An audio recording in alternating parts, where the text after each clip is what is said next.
અંબાજી ભાદરવી પૂનમ મહામેળામાં આજે 14ના દિવસે દૂર દૂરથી આવેલ અનેક સંઘો માતાજીના નિજ ધામ પહોંચ્યા। અલગ અલગ દિવસે અલગ અલગ સાંસ્કૃતિક પહેરવેશ પહેરી આજે માં અંબેના ધામમાં પહોંચ્યો રાજકોટનો સંઘ। છેલ્લા 23 વર્ષથી રાજકોટથી માં અંબાના ધામમાં આવતો પગપાળા સંઘ વિશ્વ પ્રસિદ્ધ યાત્રાધામ અંબાજીમાં ભાદરવી પૂનમ મહામેળામાં અનેક શ્રદ્ધાળુ માં અંબાના દર્શનાર્થે આવતા હોય છે। અનેક સંઘો પદયાત્રા કરી માં અંબાના દર્શનનો લાહવો મેળવતા હોય છે। આજે 14ના દિવસે દૂર દૂરથી આવેલા સંઘો આજે માતાજીના નિજ ધામમાં પહોંચ્યા છે। ત્યારે આ શ્રી અંબા ખોડિયાર મંદિર ધારેશ્વર સોસાયટી રાજકોટથી નીકળેલો સંઘ આજે 14ના દિવસે માં અંબાના ધામમાં પહોંચ્યા છે।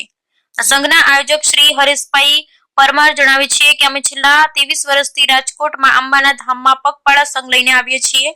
અમને રાજકોટથી અહીં પહોંચતા આજે 13 દિવસ થયા છે। અમારા સંઘમાં 125 થી વધુ યાત્રાળુઓ છે।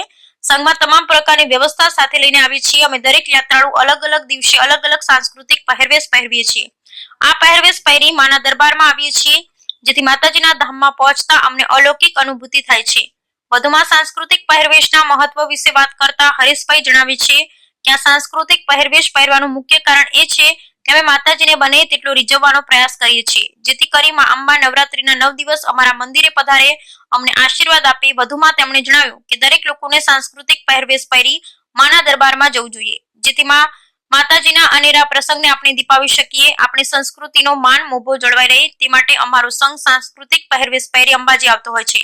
આ સંઘના દીનાબેન રાઠોડ જણાવે કે અમે 23 વર્ષથી રાજકોટથી સંઘ લઈને નીકળીએ છીએ। અમારા સંઘમાં દરેક પુરુષ સ્ત્રી સાંસ્કૃતિક પહેરવેશ પહેરી માતાજીને રીઝવવા માટે આવે છે। ભારતીય સંસ્કૃતિને જાળવવા અને સ્ત્રીનો માન મોભો મર્યાદા જળવાઈ રહે તે માટે આ સાંસ્કૃતિક પહેરવેશ પહેરી માની ભક્તિ કરીએ છીએ।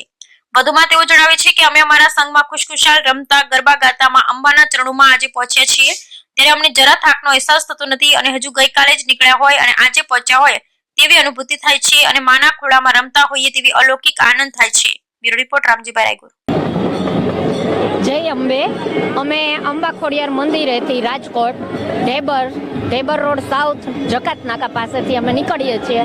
આ અમારું 23મું વર્ષ છે અને તમે જોઈ શકો છો કે દરેક પુરુષ અને મહિલાઓ જે આ પહેરવેશમાં નીકળે છે એ માને ખૂબ ખુશ કરવા અને રીઝવવા માટે જ નીકળે છે।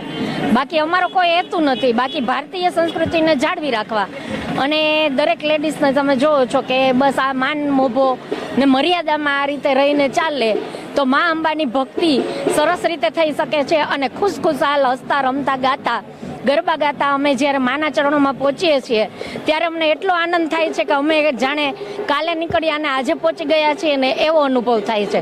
એટલે અત્યારે તો અમને એવું લાગી રહ્યું છે કે માના દ્વારે પહોંચ્યા છીએ પણ જાણે માના ખોળામાં રમી રહ્યા છીએ એવો આનંદ થાય છે। જય અંબે। જય અંબે। આજ અમે રાજકોટથી અંબા ખોડિયાર મંદિર ઢેબર રોડ સાઉથથી આજ 23મા વર્ષે અહીંયા આજ પહોંચ્યા છીએ। 13 દિવસ થાય છે। અમારા સંઘમાં 125 જેવી સંખ્યા છે। માતાજીની દયાથી અમારે ઘરનું રસોડું જ જમીએ છીએ, અમારા ઉતારે જ જમીએ છીએ અને અમારે રોજે રોજ 15 દિવસના ટોટલી એકો એક ડ્રેસ અલગ હોય છે, એકો એક કપડાં અલગ હોય છે કે જેથી કરી આજ માના પ્રસંગમાં જવાનું છે એ દ્રષ્ટિએથી એ ભાવનાથી અને માને ખુશ કરવા માટે કે મા અંબા ખુદ અમારા આજ માતાજીના મંદિરે આવે અને નોરતામાં ગરબા રમે એ માટે થઈ અમે પ્રયત્ન કરીએ છીએ।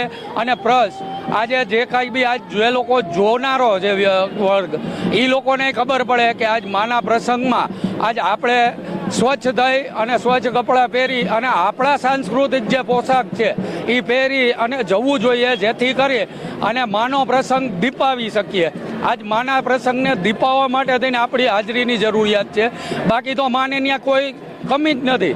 ગમે એટલા તમે આવો છો એને ખબર જ છે, પણ આજ માનો એક પ્રસંગ છે એ દીપાવવાની વાત છે, ત્યારે અમે આ પ્રયત્ન કરી રહ્યા છીએ કે 15 દિવસ અલગથી આપણી સંસ્કૃતિને માન્ય રૂપ અને માન મર્યાદા અને મોભો ત્રણેય માતાજીના પ્રસંગનો આ જળવાઈ રહે એ અમારી એક પ્રયત્ન કરવાનો છે અને જાળવવા માટે નીકળીએ છીએ।